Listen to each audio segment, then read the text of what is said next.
We're joined in the studio with Graham Cottington from the British Transport Police right here at BRFM 95.6 this evening. What actions could I take to prevent identity theft? Okay, well, as I've already mentioned, the things we can do to stop these people. These are just a few pointers, and this is not an exhaustive list.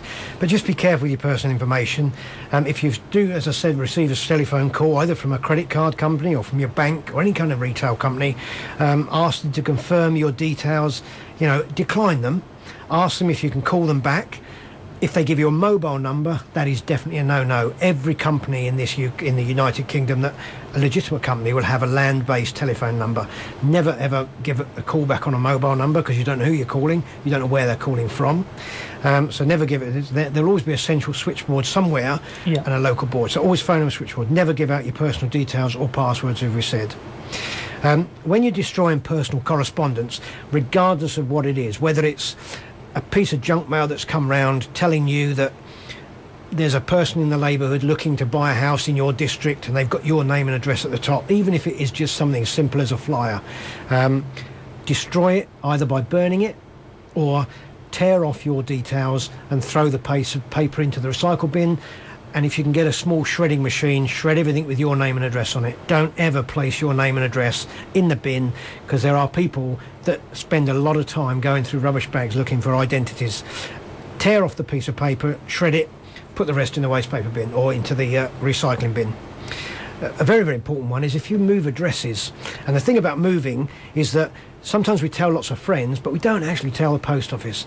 It's a free charge. Can't charge you anything. Go to the post office, inform them you're moving. They will make a note of your new address and forward an email on to you.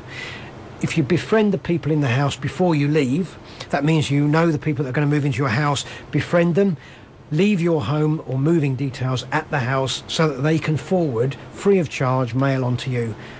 If you don't know who's moving into the house, don't just assume that they're going to bin your mail or hand it back to the post office. They may use it for some kind of trick. Okay, so if they move in, they might have all your personal details and they could misappropriate them. Okay, so that's another one. That's always a very, very good one. Always use a virus program, an antivirus program on your computer. Good firewall. There are dozens on the market. Have a look at the firewalls, have a look at some of these blocking systems, the spyware blockers, put them on your computer. They might cost you 50, 60, 70 pounds, but that's going to cost you a lot more if they steal your identity. Beware of unsolicited mail. Don't ever respond to emails that have apparently originated from your bank or any other authority. As I said it earlier on, no company will ask you your details. And remember that if they do ask you for the details, that is not your bank, and if you've got every right to phone your bank and ask them why you're doing it or why someone's asking. If they are phoning you, they have all your bank details in front of them. And generally, with the computer systems in banks nowadays, they will have all your details on the screen, so when they talk to you, they'll know a lot more about you. They may ask you for security words that you placed on your account when you set it up. That's fine, but never give them a PIN, never give them any other information. Also, remember about the internet. I said about the internet, don't post your personal details on the internet. It's very easy for people to read those, and they collectively can be used to clone your identity. That means that they can set up a mirror account and everything can be mirrored. Everything you do on your account, they will pick up and they will make an account from it. Likewise, if you're going on holiday, tell your bank you're going on holiday to whatever part of the country you're going to. When you come back, tell him you're back and you're now no longer going out of the country until the next holiday. So if they get a request for a cash or a bank acceptance in anywhere in the country, they will block it straight away. A lot of countries, this is true. Now, I've just recently been to Paris, and I didn't inform my bank I was going to Paris, right. And my bank actually stopped my credit card from being used in Paris. I had to phone a number in the UK, I gave them a security code word, and my bank was now valid in Paris. But that just shows you how effective the banks are. They can stop any transaction within the bank. It might be embarrassing for you at the time, but go in, stop your card if it's not going to be used in another country. But especially on holiday, we go on holiday, we forget about the banks, we go there, get our cash, get our foreign currency, but you should really tell them what country you're going to, if you're going to be using your card, if you're going to be buying anything. The safest way to buy things when you're abroad or buy anything off the internet is buy credit cards. And a lot of people don't like credit cards because it's very easy to run up quite steep, lengthy bills. But if you've got a credit card, you're covered by the Credit Consumers Act. That means that if you use your credit card and the company either goes bust or the company is in a illegitimate country, you will then come under the refund, and you can get your money back through the credit card company, who will then serve orders on those people, that company that have taken your money, to get their money back. So credit cards are the way forward. If you want to buy stuff on short term, do not use a debit card if you can help it. But any of those kind of things, just protect yourself. Just be very, very cautious about who you give your details to. Just had a text coming from a listener, and they're saying they're moving shortly. They live on their own. Is there any sort of advice you can give them? Yeah, as I said before, the moving is obviously quite a stressful time in itself, and we do forget to do things. So for that particular listener, you are moving. What I would do is go to the post office, let the post office know you're moving, give them the forwarding address. Also, if there's someone where you're living now that you can trust, ask the post office if the mail cannot be redirected, that person can perhaps forward the mail on to you. Leave a forwarding address at your old address so that mail can be sent on to you.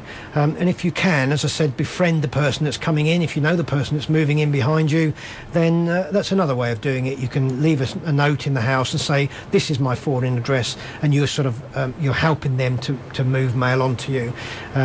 But there should be nothing to worry about. And as I said before, if you do live on your own, just be very, very careful. You open the door to strangers, after a certain amount of time at night, after certain hours of darkness. Service people do not call round. Water board and electricity people do not call round in the evening. During the day, it's daylight. Just get to check their pass. Just make sure you know who you're answering the door to, really.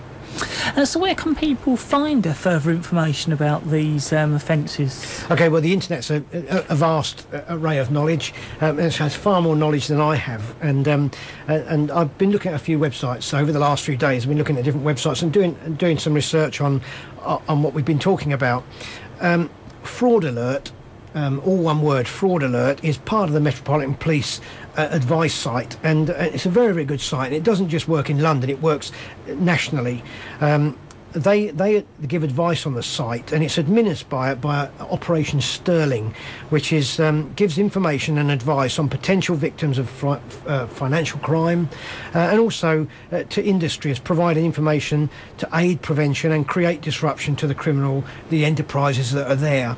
And they give some excellent advice on what measures to take about fraud and how you can identify it, which I thought was very, very good. It's some excellent information. Okay, and that's at www.identitytheftfraud.org.uk. I'll give all these at the end. I'll even put them on the website perhaps for you later on. The other one then was Bank Safe Online, which is all one word again. Bank Safe Online. Now these are forged great partnerships with a lot of the public and private industries, and that includes people like eBay, Western Union, Apex, and these are the companies we go to online to buy things. They have a massive joint protective their identity theft. They prevent victims from being defrauded. Sterling is actively involved in the National Home Office Identity Fraud Steering Committee, so they give good advice on identity fraud. They give also they have good links between the company houses, and they work through providing a dedicated liaison to identify and prevent attempts to take over companies identified for the use of criminality. So they will go in and they will look at companies very, very carefully that's set up on the internet, and they will see whether or not they're a bona fide company. So if a company goes in there and tries to mirror eBay, for instance, eBay is just one company I can think of, they will check the company out, and there's all kinds of different companies on there that offer things for sale. You put your money on the table, really. You put your money in, you give them your credit card details, the goods never arrive, and by the time you've acted on it, they could have emptied your account. So those kind of things. So just be very, very careful. As I said right at the top of the show there when we talked about safety, just be very, very careful. They run operations in partnership with courier companies. Another big problem that there is in the United Kingdom is courier companies, and these result in seizures of hundreds of forged cheques. Now, a lot of chequebooks are sent now under masked cover from the banks. They have a face value of something like about £15 million, and each of these cheques was destined for some kind of unsuspecting potential victims. So these sort of things, you just got to be very, very careful. There's an operation going on at the moment called Operation Maxim, and this is on the website as well, and I thought this was very, very good, and I found some good information on this. And this is a part of the Metropolitan Police are working very closely with the United Kingdom Immigration Service and the UK Passport Office. Now, you probably think I'm drifting off the track here, but in actual fact, when I looked into this, I found it very, very interesting. Immigration crime and human trafficking in London is phenomenal. I just couldn't believe it. In London, but it's UK-wide. Through its work, Maxim has obtained convictions for a wide range of immigration-related offences, and included in those offences, we're talking convictions on visa scams, we're talking on scams allowing people who entered the country on false documentation, all obtained from this country, and also identifying and disrupting a number of illegal passport factories in London alone. So if you look at any major city, there are going to be all kinds of crimes within the city. So if you look at Manchester, Birmingham, Newcastle, Glasgow, Edinburgh, there will probably be the same sort of scam going on. And what they do is they steal your identity, and they can make up your travel documents. They get your passport. So I found that was a massive lot of information. Okay, it's called Maxim. Okay, and if you go on to the www.met.police.uk/fraud alert and have a look at some of the websites on there. They're doing some incredible work to stop these people from doing it. And another good website was www.stop-idfraud.co.uk. This is another good. This tells a lot of information about identity fraud and how they do it. They give tips on how you can prevent it, and lots of information there. The other one, as I said, Bank Safe Online, tells you all about details about giving your cards out to whether it be eBay, whether it be for buying things on the website, whatever it is. And the other one is identitytheft.org, which is another excellent site which gives you loads of information about how they do it, how you can prevent it, and what measures you can take to stop these people from getting your identity.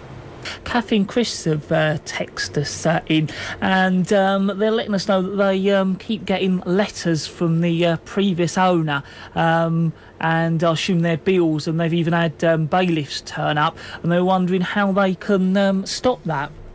Well, I think for you, Kathy and Chris, it's illegal to open other people's mail. So if you know where the company that's sending you these mail, then what I would do is try and go online, find the company, and I too have mail. I constantly get mail from a company which in actual fact, I went on the line, I found out the company, I phoned their customer services, I gave them my details, explained to them what's happening, and that company have the power to call off the bailiffs. The bailiffs work independently and go on for that company. So contact that company, let them know that you are the new occupants. And what I would strongly advise you to do too is that what you do not want is your address blacklisted as a poor credit rating, and companies will do that.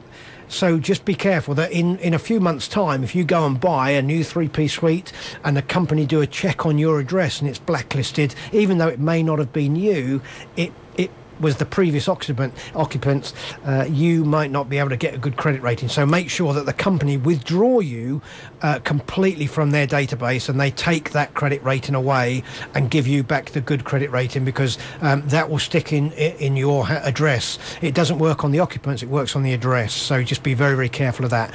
But I'm sorry to hear you're having a problem there. But as I say, contact the company. Give them all your details, tell them that it's definitely not you, and they should be able to take them off their sending database, and that will call the bailiffs off. But good luck, and I'm sorry to hear that, but I hope it works. Before you go, Graham, is there any other safety advice for our listeners? Yeah, well, as I said, I work for the Transport Police, and we do, and though you probably think, why am I talking about identity theft and personal identity, we do get a big problem of identity theft on the rail network, and we have a very, very successful and a large fraud unit within the BTP, and a lot of the information I've obtained from those fraud facts. What I would say is that predominantly I do go into schools and I give presentations on not just fraud and identity thefts, but things like mobile phone safety, computer, laptop safety, talk sites, chat rooms, and I give information to young children about going on the web. So I'm open to school visits. I cover a huge area throughout south of London and Kent, Surrey, Sussex, Hampshire. So if there are any listeners out there that would like a school visit to me to talk to their youngsters about either internet safety, either web safety, mobile phone safety, or just general travel safe information, they can contact me through the website, through your website here at BRFM, or in fact they can contact me at my own website, which is www.teachingzone.org/BTP. And they can come onto the website, go on there, they can send me an email, and I'll respond to them and pick up any calls or emails. But I do go into schools, mostly daily, to talk to young people about their safety, not just their own travel safe, but general things that are going to keep them safe and look after their property. We live in a very, very big throwaway nation now, and if they lose their mobile phone, they don't think that someone else might use it, obtain information from it. So those kind of things are all very, very important to us as parents, and also to the youngsters if they lose their property. But that's some information will come out in any presentation that I do at school. Graham, as always, thank you very much for coming to us here at BRFM. Thanks, Daniel. Good to be here, and I hope to see you in the new year when I come back and do something else. That'd be good. That's Graham Cottington from the British Transport Police.